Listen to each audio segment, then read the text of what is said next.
Okay, this is a cumulative frequency question, and it also contains a question relating to the estimate of the mean. Okay, so generally you will get a table that has grouped data. Each of these are what's known as class intervals. So the first question is asking me is to write down what the modal class interval is. The modal class interval refers to the mode, the group which contains the most. So if you refer down to the number of days, often this is known as the frequency. If you look at the number of days, you can see 44 days here.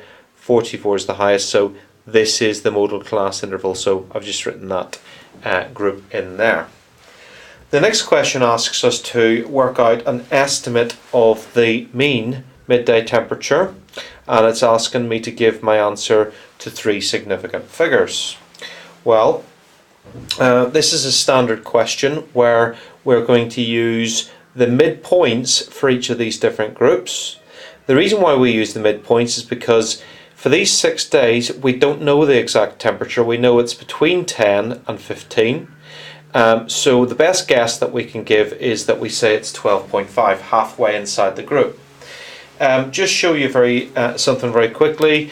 To find halfway inside a group where you're not quite sure what it is, if you add the lowest value and the highest value of the group together, 25, and divide by 2, I get 12.5, which is my midpoint. So using my midpoints, I times each of my midpoints through by my frequency, or in this case number of days, and I get a series of different values out the side. So 12.5 times 6 is 75, and so on and so forth. Once I've done that, I add all of these up. I get 2,370. I need to divide that by the total number of days. So if I add the number of days up, I get 92. So this 2370 divided by 92 is 25.76086. Now, the question does ask me to give my answer to three significant figures. So if I make reference to the first, second and third, the fourth digit is a 6. 6 is big enough to round the 7 up, so this does round up to 25.8. The bottom of this question asks us to draw a cumulative frequency graph.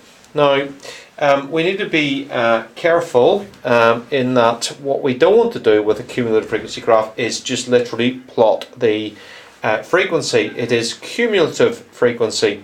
So I need to work out what my cumulative frequencies are before I go any further.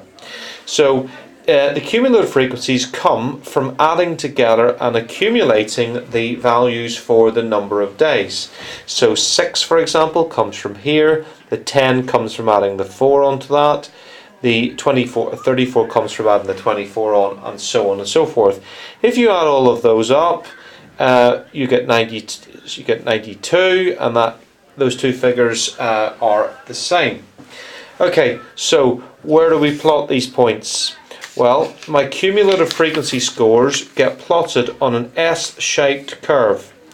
And what you'll notice, really key here, is that each of the cumulative frequency points get plotted on the upper boundaries. So, for example, the first point, 6 will get plotted on 15, 10 will get plotted on 20, and so on and so forth. So we end up with a nice smooth curve. Now, some students tend to ask me, what do we do with this point at the end, and do we take it down to the next point, or do we take it to 0?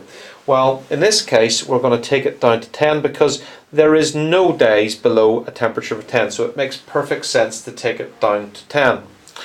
Now, looking at the next part of the question, we're being asked to find an estimate for the median and the interquartile range of these midday temperatures. So, firstly, median. I've got my maximum cumulative frequency going up to 92. So if I half that, I get 46, which is here. So if I take a line from 46 across and down to meet my temperature, I'm getting a temperature out of 26 degrees Celsius. My interquartile range is the distance between the upper quartile and lower quartile. So how do we work out my lower and upper quartile? We'll start with the lower quartile first. You'll remember that the median was halfway, which is 46 cumulative frequency. Half that, which is 23. Take a line from 23 across and go down, and you get a temperature of 22. If I add that 23 onto my 46, I get a cumulative frequency of 69. Take a line from there across and down, and I get an upper quartile of 29. My interquartile range is the upper quartile take away the lower quartile, which you can see here is 7.